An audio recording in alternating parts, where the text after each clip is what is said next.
আমাকে নিয়ে ভাবেন, আমাকে নিয়ে ছবি বানান, আমি ভালো কাজ করব, আমার বিশ্বাস। আমি যদি ভালো কাজ করতে না পারি আর কেউ পারবে না। সো আমাকে নিয়ে ভাবতে হবে। আর যদি না ভাবেন তাহলে আপনারা কখনো ভালো কিছু করতে পারবেন না। যদিও কথাটা একটু রং বলে ফেলছি, কি করবো, কিছু বলার নেই, মনের কথাগুলা যে বাবু বলতে তো হবে, না বললে তো হবে না, আমার হয়ে তো কেউ বলার নাই।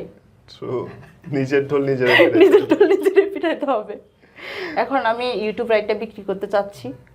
টাকাওয়ালা কোনো ভাই যদি থাকে আমার ছবিটা যেন কিনে নেয়, আমার কিছু টাকা দেয়। হ্যাঁ, আর তথ্য মন্ত্রণালয় থেকে আমি যাতে ছবিটা পাই, আমি যে গল্পটা অনুদানের ছবিটা যাতে পাই, নয়েস যাতে কেউ না করে, করলে কিন্তু আমরা বুঝে যাবো সবাই। কথা কিন্তু সত্য। সরকার কিন্তু আমার জন্য অনুদান দিচ্ছে, জানো, এই এত কষ্ট করছি আমি, এত টাকা আমি খরচ করছি, আমার জন্য কিন্তু সরকার অনুদান দিচ্ছে, তাই না? সে আমি যদি না পাই, পাবেটাকে? চোর ডাকাইতে পাবে? সেটা তো হতে পারে না, পাইতে হবে আমাকে। পাওয়ার পরে আবার কাহিনী হইতে পারে নতুন করে, হইলে এতদিনে যে যারা কাহিনী করবে আমার নিয়ে, এতদিন যা পাপ করছে পাপ সব শেষ হয়ে যাবে, মানে উঠে প্রকাশ হয়ে যাবে, ভালো করে বিপদে পড়বে। আমার নিয়ে যদি কাহিনী করতে চায়, কাহিনী ডবল হয়ে যাবে। আল্লাহর বিচার, কাউকে বিচার দিব না। আমার একটাই শখ, একটাই স্বপ্ন, আমি এখানে আসছি, জিদ করে আসছি, রাগ করে আসছি, আমার বাবা মারা গেছে, বোন মারা গেছে, আমার জীবনটা তছনছ হয়ে গেছে, আমি কাউকে বলতে পারতেছি না। আমার এমনও কথা আছে ভবিষ্যতের জন্য তোলা থাক। এত টাকা খরচ করে প্রায় 1,20,00,000 টাকার ফিল্ম, সেই ফিল্ম থেকে 10 পয়সার ইনকাম নেই, পুরো ফ্যামিলির টাকা নিয়ে মুভি করলে তুমি কেন? আসলে নীরব ভাই, আপনি এর আগে অনেক প্রোগ্রাম করছেন। ফার্স্ট টাইম আপনার সাথে আমার আজকে দেখা, অনেকদিন ইচ্ছা ছিল আপনার এখানে আসা হয় নাই। আসলে আমি তো সত্য কথা বলি সব সময়, সেজন্য অনেকে বলে যে মানে অনেকে সামনে তো ভালো ভালো মা বাবা এরকম কথা বলে, কিন্তু যখন আমি সরে যাই তখন বলে যে মেয়েটা মানে অনেক রকম বলে আর কি, বুঝে নিতে কিরকম। আমি সত্য কথা বলি, কিন্তু এই সত্য কথাটা আজকে অনেক কথা বলতে পারবো না, কিছু কথা বলবো, কারণ আমি এমনিতেই ইমোশনাল হয়ে যাচ্ছি, মানে আমার কান্না চলে আসছে, কারণ কথাগুলো ভিতর থেকে আসে তো আমার, সেজন্য কান্নাও ভিতর থেকে অটোমেটিক চলে আসে। ভালোবাসার এতটা দিন একসাথে একটা স্বপ্ন দেখা, একটা মেয়ে 11 বছর বয়স, সে কতটুকু বুঝে, সে তখন থেকে কিন্তু সিনেমা ধ্যান, সিনেমা জ্ঞান, বুঝতে পারছেন, সারা পৃথিবী সমান আমার সিনেমার লাইনটা, অথচ এখান থেকে আমি সবচেয়ে বেশি কষ্ট হয়েছি। আমি শুনছি সবাই ঠকাইছে, নিপারে সবাই টাকা নিছে, সবাই প্রতারণা করছে। আগের দিন রাত্রে শুটিং এর জন্য ব্যাগ গোছানো হয়েছে, পরের দিন শুট, যাওয়ার পরে দেখা গেছে নায়িকা চেঞ্জ। হ্যাঁ হ্যাঁ, এরকম অনেক। বলো প্লিজ। টোটালি 22টা সিনেমা করা হয়েছে আমার, 22টা। একটা সিনেমা রিলিজ হয় নাই, একটা সিনেমা শেষ হয় নাই এখন পর্যন্ত, আর যেগুলো শেষ হয়েছে ওগুলা রিলিজ দেওয়ার মতো না। ও মাই গড, 22টা সিনেমা শুট হয়েছে, একটাও রিলিজ হয়নি? না, এরকম আরো কত মানুষের সিনেমা করে, হাজার হাজার সিনেমা করে, রিলিজ তো হয় না।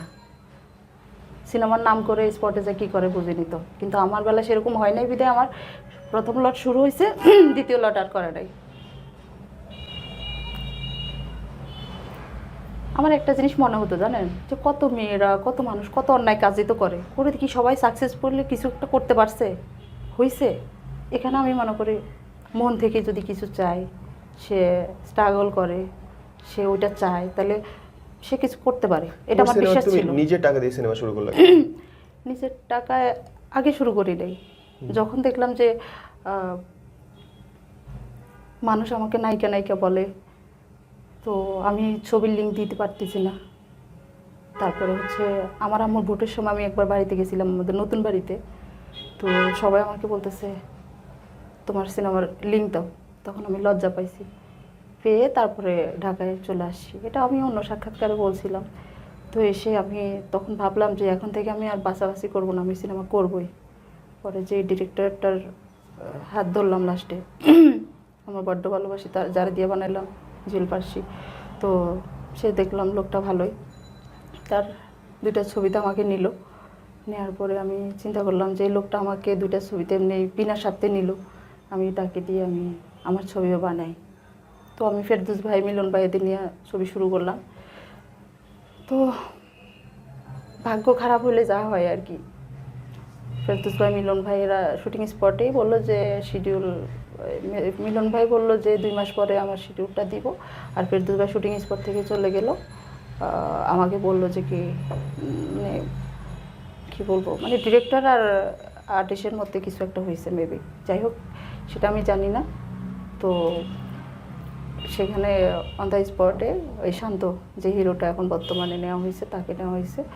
ওই দিন থেকে শুটিং করছি। নানাশা, সুব্রত আঙ্কেল, নানাশা দাদা ভাই, আর তারপর হচ্ছে সুব্রত আঙ্কেল, মানে যাদের বাংলাদেশে নেওয়ার মানে ডিরেক্টরের কনসেপ্ট যেটা ছিল আর কি, যে বাংলাদেশে যারা যারা লাগবে ওই কাজগুলো করার জন্য বাংলাদেশে ওই আর্টিস্টগুলো নিয়ে কাজ করছে। পরে বাকি কাজটা উনি ইন্ডিয়াতে করবে। তার কারণ হচ্ছে যে মাঝির ক্যারেক্টারটা সে মিলন ভাই না করলে ওইটা হচ্ছে আরেকজন করবে, সেটা হচ্ছে খোকা বাবু নামের স্টার জলসার মধ্যে একটা হিরো আছে, তার নামটা যেন কি ভুলে গেছি, খোকা বাবু। তো ওই হিরোটাকে নিতে গেছে, পরে ওনার শিডিউলটা পায় না। পরে জি বাংলার যে বাজে ডাক্তার খ্যাত যে হিরো বিকেলে বুড়ের ফুল, ওই হিরোকে নেওয়া হয়েছে। উনি আবার সিনিয়র, আমাদের ফেরদৌস ভাইরা যেমন বাংলাদেশের জন্য আগের, উনিও এরকম আর কি রচনা ব্যানার্জি দিদির সাথে কাজ করছে, অনেক সিনিয়র আর্টিস্টদের সাথে উনি কাজ করছে। তো ওনাকে সিলেক্ট করলো। পরে আমি চিন্তা করলাম আমি তো ইন্ডিয়া কিছু চিনি না, উনি যেটা বলে সেটাই। তো এভাবে আমরা ওখানে কাজ করছি। করার পরে ওখানে রিলিজ দেওয়ার কথা ছিল, যে ওখানে রিলিজ দিলে অন্তত 7টা দেশে রিলিজ দিতে পারবে, মানে ভার্সন চেঞ্জ করে। হ্যাঁ, তো এর মধ্যে আসছে করোনার মধ্যে তার ওখানে আমাদের যাওয়া হবে না, ওখানে এডিটিংও করা সম্ভব না, ওখানে ডাবিংও করা সম্ভব না। তো আমার এদিকে আব্বু মারা গেল, গার্জিয়ান বলতে কেউ নাই, ডিরেক্টর ছাড়া আমি আর কাউকে চিনি না। পরে ওখানে মুভিটা যখন রিলিজ দিতে পারিনি, তখন আমি এখানে এডিটিং করলাম। এখানে টাকা পয়সা যেরকম লাগে, যে কন্ট্যাক্ট করে অন্য সাকিব ভাইয়ের ছবি যেরকম এডিটিং করে, ওই জায়গা থেকে এডিটিং করছি, যেখানে যত টাকা লাগছে। একটা ছবি সাধারণত না কোথাও করেই নাই, যেখানে আমার 2.5 লক্ষ টাকা লাগবে, যে একটা সাইনিং হয় এডিটিং হাউসে, ওখানে 2.5 লক্ষ টাকা দিলাম, ওইখানে এডিটিং করলাম। তারপর হচ্ছে আর তো খরচ আছেই, মানে রিশুট করতে করতে আমার জীবন শেষ। যেহেতু ওই দেশ আর ওই দেশ, ভুল ত্রুটি হইলে ওখানে যাওয়া লাগতো বারবার, বিমান আমার দুনিয়ার খরচ গেছে টাকা। কিন্তু আমি যদি বুঝতে পারতাম মিডিয়াটা কি, এটা কি, তাহলে আমার তো হয়তো খরচ হতো না। মেয়ে মানুষ, আমারই ভুল, কারো দোষ দিব না আমি। গেল এই সেকশনটা গেল, যাওয়ার পরে হচ্ছে আমার সিনেমাটা আমি রিলিজ দিব। ওখানে শোনা যাচ্ছে যে কি আমি কেন অনুমতি নিলাম না ইন্ডিয়াতে অনুমতি নিলাম না। তো ইন্ডিয়াতে অনুমতি নিতে গেলে আমি তো ওরকমভাবে বুঝতাম না, জানতাম, যেহেতু আমি আর্টিস্ট, আমি অন্য কিছু জানার কথা না আমার। তো ছবিটা দিছে সেন্সরে দেওয়ার পরে, ওখান থেকে সেন্সর থেকে দিছে আটকায়া। পরে 2 বছর আমার ওখানে ঝুলতে হয়েছে। এখানে টাকা লাগে, ওখানে টাকা লাগে, ওখানে টাকা লাগে, টাকা দিতে দিতে আমি ছবি যা টাকা দিয়ে বানাইছি ডবল মনে হয় আমার এমনি এমনি চলে যাচ্ছে, পাগল হয়ে গেছে আমি। পরে একদিন তথ্য মন্ত্রণালয়ে গুলজার ভাই আমার নিয়ে গেল, নিয়ে যাওয়ার পরে তথ্যমন্ত্রী আমাদের আসার মাসুদ ভাই, তো উনি বাহিরে কে কেমন জান আমি জানি না, উনি একটা ফেরেস্তা হয়ে ওই দিন আমার জীবনে আসছে। আমি যখন ওখানে গেছি বৃষ্টিতে ভিজে এভাবে বাচ্চাদের মতো কাঁদতেছি, পরে উনি বলতেছে আপনার বাড়ি কোথায়? আমি বললাম যে আমার বাড়ি হচ্ছে চট্টগ্রাম। পরে আমাকে বলল যে কি সমস্যা? আমি বললাম যে এরকম আমার একটা সিগনেচারের দরকার ছিল, তো ওই সিগনেচারটা যে নিতে হয় আমি জানতাম না, এটার জন্য আমি অনেকবার ফাইল দেওয়া হয়েছে, ফাইল 3বার ওরা নাকচ করে দিছে, বাদ করে দিছে। বললো এটা একটা বিষয় হলো। পরে উনি রেগে গেল, বললো একটা মেয়ে কষ্ট করে তার বাবার টাকা দিয়ে ছবি বানাইলো, তারপরে মেয়েটাকে তোমরা এইভাবে ঘোরাচ্ছ, 3বার ফাইল বাদ করে দিচ্ছে, ও চুরি করছে না ডাকাতি করছে। তখন ওই দিনে উনি মানে আমার ফাইলটা দিয়ে দিছে আর কি। দেওয়ার পরে আল্লাহ ওনার মঙ্গল করুন। তো আমি এখান থেকে নিয়ে আমি সেন্সরে দিলাম। সেন্সর হয়ে যাওয়ার পরে সার্টিফিকেটটা নিয়ে 3-4 দিন একা দৌড়াদৌড়ি করে রোজার মাস আবার আমি করছি, এই জমা দিয়ে তারপরে আবার সিনেমার ডেট নিছি। ডেট নেওয়ার পরে ঈদের দিন আমার সিনেমা চলবে। এরপরে তো সবাই জানে কথা, আমি এফডিসিতে গেছি, বিভিন্ন জায়গায় আমার সাক্ষাৎকার হয়েছে, আমি বলছি আমি খুব খুশি সাকিব ভাইয়ের সাথে আমার ছবি রিলিজ হবে, এগুলো বলছি। পরে সিনেমা যখন রিলিজ হবে তার 7 দিন আগে বা 6 দিন আগে এরকম সবার প্রচারণা। তো এখন আমাকে অনেকে বলে তোমার ছবি না রিলিজ হবে, তোমার প্রচারণা কোথায়? তো আমি বললাম যাদের সাথে আমার সিনেমা রিলিজ হওয়ার কথা ওনারাই বুঝে, আমি তো এসব বুঝি না। আমি তো দায়িত্ব নিশ্চয়ই কাউকে দিছি, কেউ আমার কথা দিছে তারা আমার মুভি রিলিজ করে দিবে, যা যা করণীয় তারা করবে। তাদের ছবির প্রচারণা হচ্ছে, তাদের ছবির সব কিছু হচ্ছে, আলটিমেটলি আমারটা হচ্ছে না। তখন আমি তাদের ওখানে গেলাম, যাওয়ার পরে আমার বললো যে তুমি পরে যাও, পরে ছবি রিলিজ দাও, ঈদের পরে দাও, তোমার 1 কোটি টাকা আমরা ব্যবস্থা করে দিব। তখন তুমি এখন তুমি যেহেতু নায়িকা, আমাদের ছবি আমাদের ব্যানার থেকে কাজ করো, সাইনিং মানি নিয়ে যাও। কিন্তু আমি যে ছোটোবেলা থেকে স্বপ্ন দেখলাম আমার সিনেমা রিলিজ হবে, আমার কোটি টাকা আছে এটা দাম, ঈদের সময় ছবি চলতেই হবে। আমি কি একটা স্বপ্ন নিয়ে আমি কী কষ্টটা করলাম। এখন আমি তো তাদের কথা মানবো না, পরে ওখান থেকে বের হয়ে বলছি আল্লাহ একজন আছে, তো শুনছেন অবশ্যই। তো আসলে ছোটোবেলা থেকে আমি আল্লাহর কাছে যা চাইছি আমি পাইছি, সেটা কিন্তু লেট হয় আমার। আল্লাহ আসলে সৎভাবে চললে একটু আল্লাহ দেন, কিন্তু একটু লেটে দেন। তো এই প্রমাণটা আমি পাইছি। তো আমি ওখান থেকে বের হয়ে আমি যমুনা ফিউচার পার্ক গেছি, সালমা আপার সাথে কথা বলছি, তারপর হচ্ছে উজ্জ্বল ভাই, তারপরে সাংবাদিক রঞ্জু, এরা আমাকে হেল্প করছে, মানে একজন আরেকজনের সাথে পরিচয় করাই দিছে এরকম। তো পরে সালমা আপার সাথে কথা হয়েছে, সালমা আপা বলছে তুমি নিজে কষ্ট করে ছবি বানাইছো, তুমি আবার আরেকজনের নাম কেন বলবা, আরেকজনের কাছে কেন যাবা, তোমার ছবি তুমি রিলিজ দিবা, তুমি আরেকজনের কথা বলবা কেন, কষ্ট করবা তুমি, ক্যাডেট নিবা আরেকজন, কেন এটা কেন করবা? ওই সাহসটা পাওয়ার পরে তো আমি আরও সাহসী হয়ে গেলাম। আমাকে ওইখানে সিনেফ্লেক্স ব্যবস্থা করে দিল, যেখানে ব্যবস্থা নাই সেখানে আমাকে ব্যবস্থা করে দেওয়া হলো। বাকি আরও সিনেফ্লেক্স, আরও 2টা সিনেফ্লেক্সের ব্যবস্থা করে দেওয়া হলো। 3টা হল আমি পাইছি। ওরা তো অবাক, ওরা তো একটা হলও আমি পাবো না, ওরা বলছে চ্যালেঞ্জ, একটা হলও আমি পাবো না। সে জায়গায় আমি 3টা সিনেফ্লেক্স পাইছি, আরও A গ্রেডের, ওদের থেকে ভালো। এখন প্রচারণা, চ্যানেলের একটা সাংবাদিক আছে নাম ইমন, খুবই ভালো ছেলে, ওর সাথে আমার আগে তেমন একটা পরিচয় ছিল না, আপনার মতনই এরকম। ওই দিন ওর সাথে ফার্স্ট ও নাম্বার পাইছে কোথায় আমি জানি না, ফোন দিয়ে বলতেছে কী হয়েছে, আপনার সমস্যা কি? সাংবাদিকরা একটা আরেকজনের সাথে কথা বলে না, তো আমি তো বড় হয়ে গেছি কিন্তু বাচ্চাদের মতো বিহেভ করি, একটু মনে ভিতরে শুধু কান্না আসে। মানে সারাদিন রোজা রেখে পানি খেয়ে রোজা রাখি, এমন অবস্থা হয়, খাওয়ার সময়টুকু পাই না, ইফতার করার সময়টুকু আমি পাই না এরকম। আবার হচ্ছে নিজে আমার তো এডিটিং হাউস আছে, আমি ওই যে আমার ছেলে মেয়েদেরকে বললাম না যে যেসব ছেলে মেয়েরা আমার মতো সুযোগ পায় নাই বা কেউ সুযোগ দেয় নাই, এদেরকে আমি সুযোগ দিব। এই জন্য আমি প্রায় 15-20 লাখ টাকার জিনিসপত্র কিনছি আর কি, এডিটিং হাউস, স্টুডিও, যা যা লাগে আর কি, ক্যামেরা সব কিছু কিনছি।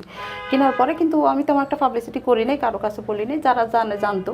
তো আমি ওগুলা কিন্তু আমার বাসার মধ্যেই মানে সব রাখছিলাম, ঠিক আছে। পরে ওখানে আমি রাতারাতি বসে বসে নিজে এডিট করতাম। আমার যে পোস্টারগুলো দেখছেন, যে কটা পোস্টার আমি নিজে এগুলো এডিট করছি, এবং এগুলো কারোর সাথে মিল নাই, মানে আমি দেখিও নাই পোস্টারগুলো কেমনে বানায় কী করে।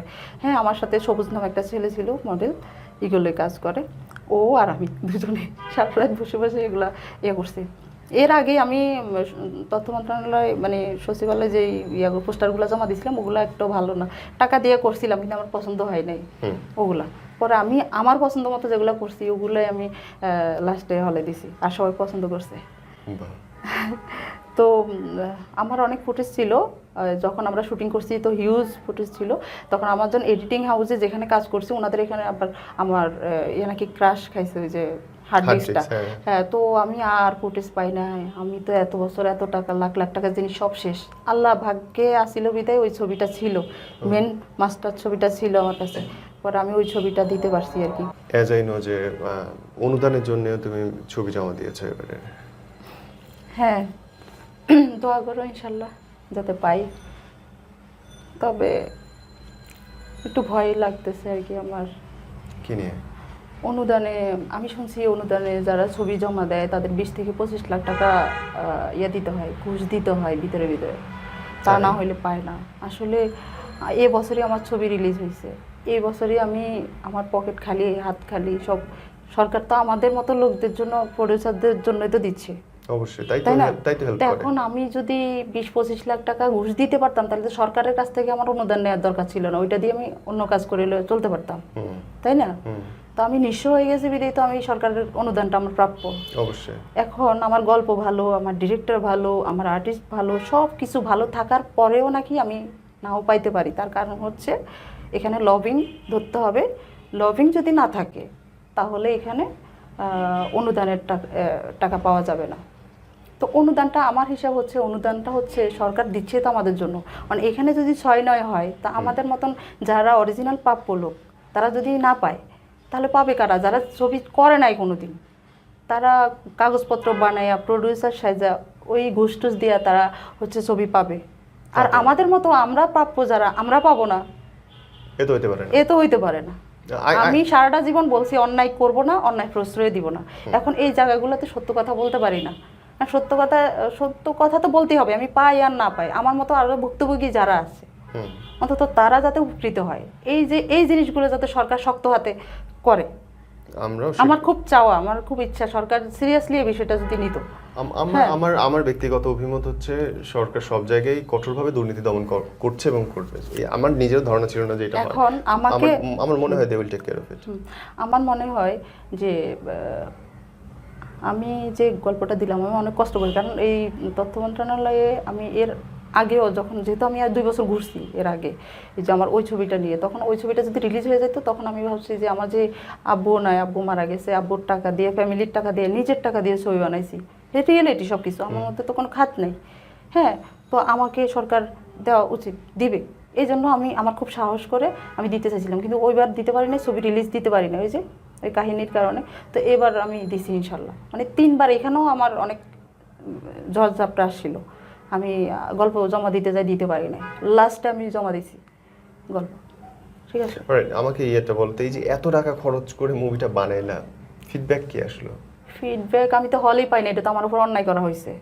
আমি যদি হল পাইতাম তাহলে তো আমার দর্শক দেখতো, দেখার পরে বলতো ছবিটা ভালো মন্দ কিছু একটা বলতো। এখন আমি তো হলে পাই না, যে কটা হল পাইছি সিনেপ্লেক্সের মতো জায়গায় আমার 2 মাস 2.5 মাস চলছে ছবি। চলার পরে দেখা গেছে 2-2.5 মাস একটানা চলছে। হ্যাঁ, একটানা করে চলছে। আর আমি টাকা পয়সা নেই নাই কারো কাছে, আমি এমনি আমি বলছি যে আমার ছবি আপনারা চালান। এটা দেখছেন যে তাদের লস, আমি সব জায়গায় শুনছি যে সব ছবিতেই লস। হ্যাঁ, অন্য ছবিগুলোতে যেমন হল মালিকটা কী করে, ধরেন নিজেদের টাকা দিয়ে, এটা তো জানেন প্রচারণা এগুলো হয়, এখানে একটা সিস্টেম আছে, ওই সিস্টেমে আমি যাই নাই, আমি সব রিয়েলিটি।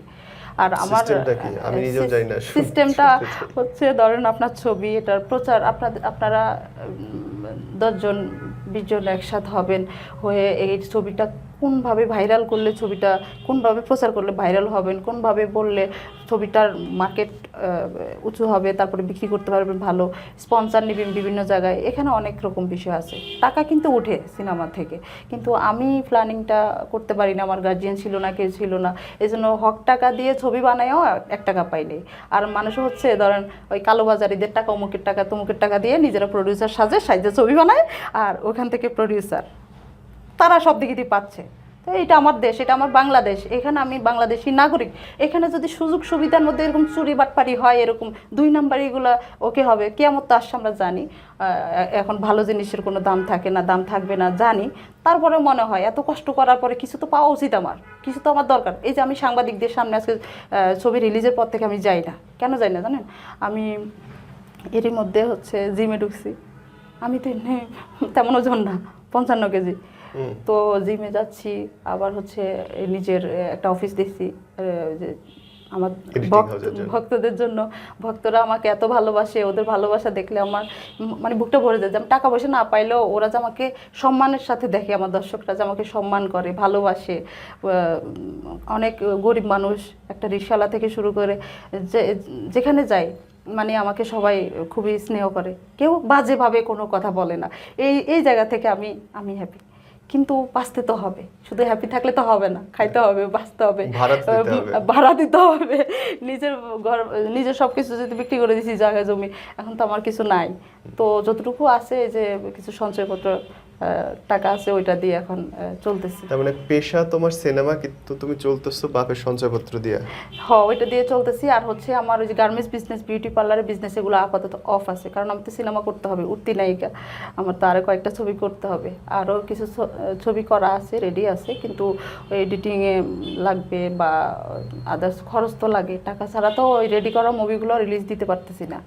রিলিজ দিব বলছিলাম কিন্তু পারতেছি না, টাকা ওই যে মুভিটা বিক্রি করব, ইউটিউব রাইটটা বিক্রি করি নাই, অথচ ইউটিউব রাইটটা কারা যেন ইউটিউব চ্যানেলে চালাই দিছে, আমি জানি না। আমি আমার এমনি তো মরার উপর আরও মরা, মানে আমার মুভিটা ইউটিউব চ্যানেলে যে যেমনি পারতেছে দিতেছে, কপি টপি করি কেমনে কেমনে, কি বলবো এখন, সবাই এরকম ধান্দা করতেছে, কি করবো, কারে ধরবো। আমরা শেষ করতে চাই, শেষের আগে নিপা যদি তোমার কিছু বলার থাকে সিনেমার মানুষদের জন্য বা বাংলাদেশের মানুষের জন্য। সিনেমার মানুষদের জন্য আমি এটা বলবো যে আপনারা মানুষের জন্য কিছু করেন, যাকে দিয়ে করলে অন্তত মানুষ তো মানুষের জন্য কিছু করে, মানুষের কল্যাণে কিছু করেন, আজ বাদে তো কাল মারাই যাবেন। তো আপনাদের মনে আপনাদের মাথায় যে 2 নম্বরে চিন্তা ভাবনা করেন যে কোটি টাকা কামাবেন, কোটি টাকা অমুকটা দিয়ে করবেন, এটা করবেন সেটা করবেন, এটা কিন্তু থাকবে না, পাপ কাজের টাকা কখনোই থাকে না। সো আমি কষ্ট করতেছি, আমাকে নিয়ে ভাবেন, আমাকে নিয়ে ছবি বানান, আমি ভালো কাজ করব, আমার বিশ্বাস আমি যদি ভালো কাজ করতে না পারি আর কেউ পারবে না। সো আমাকে নিয়ে ভাবতে হবে, আর যদি না ভাবেন তাহলে আপনারা কখনো ভালো কিছু করতে পারবেন না। যদিও কথাটা একটু রং বলে ফেলছি, কি করবো, কিছু বলার নেই, মনের কথাগুলা যে বাবু বলতে তো হবে, না বললে তো হবে না, আমার হয়ে তো কেউ বলার নাই, নিজের ঢোল নিজের নিজের ঢোল নিজের পিটাইতে হবে। এখন আমি ইউটিউব রাইটটা বিক্রি করতে চাচ্ছি, টাকাওয়ালা কোনো ভাই যদি থাকে আমার ছবিটা যেন কিনে নেয়, আমার কিছু টাকা দেয়। হ্যাঁ, আর তথ্য মন্ত্রণালয় থেকে আমি যাতে ছবিটা পাই, আমি যে গল্পটা অনুদানের ছবিটা যাতে পাই, নয়েসেস যাতে কেউ না করে, করলে কিন্তু আমরা বুঝে যাবো সবাই। কথা কিন্তু সত্য। সরকার কিন্তু আমার জন্য অনুদান দিচ্ছে, জানো, এই এত কষ্ট করছি আমি, এত টাকা আমি খরচ করছি, আমার জন্য কিন্তু সরকার অনুদান দিচ্ছে, তাই না? সে আমি যদি না পাই, পাবেটাকে? চোর ডাকাইতে পাবে? সেটা তো হতে পারে না, পাইতে হবে আমাকে। পাওয়ার পরে আবার কাহিনী হইতে পারে নতুন করে, হইলে এতদিনে যে যারা কাহিনী করবে আমার নিয়ে, এতদিন যা পাপ করছে পাপ সব শেষ হয়ে যাবে, মানে উঠে প্রকাশ হয়ে যাবে, ভালো করে বিপদে পড়বে। আমার নিয়ে যদি কাহিনী করতে চায়, কাহিনী ডবল হয়ে যাবে। আল্লাহর বিচার, কাউকে বিচার দিব না। আমাকে আমার একটাই শখ, একটাই স্বপ্ন, আমি এখানে আসছি, জিদ করে আসছি, রাগ করে আসছি, আমার বাবা মারা গেছে, বোন মারা গেছে, আমার জীবনটা তছনছ হয়ে গেছে, আমি কাউকে বলতে পারতেছি না। আমার এমনও কথা আছে ভবিষ্যতের জন্য তোলা থাক, ওই কথাগুলো আমি পরে বলবো, কিন্তু এখন আমি বাঁচতে চাই, আমাকে বাঁচতে হবে, আমার অনেক দায়িত্ব পালন করতে হবে, আমার নিজের জন্য না, আমার অনেক দায়িত্ব আছে, আমার দায়িত্বগুলো পালন করতে হবে, ঠিক আছে? সো আমার কথায় কেউ কষ্ট পাবেন না, আমাকে নিয়ে মন খারাপ করবেন না। আমি তো এই নিপা ছিলাম না, এই কথাগুলো তো জানতাম না, বাস্তবতা থেকে তো আমি শিখছি, তাই না? সো খারাপভাবে না নিয়ে, খারাপটাকে না দেখে ভালোটাকে দেখেন, ভালো মেসেজ দেন, ভালো কমেন্ট করেন, ভালোটা করেন, ভালোর কাজ ভালোই হয়, ভালো দিয়ে ভালো হয়, খারাপ দিয়ে কখনো ভালো হয় না, খারাপের ফল সবসময় খারাপ হয়। আমি ভুল করে যেই খারাপগুলো করছি সেটা আমি ইচ্ছা করি না, আমার জীবনে যা হয়েছে আমি ভুল করে করছি, আমি জানতাম না, কারণ আমি যা শিখছি সিনেমার পর্দা থেকে শিখছি, বাস্তবতার সাথে আমি শিখতে পারিনি, ওই সুযোগ আমার কপালে ছিল না, ঠিক আছে?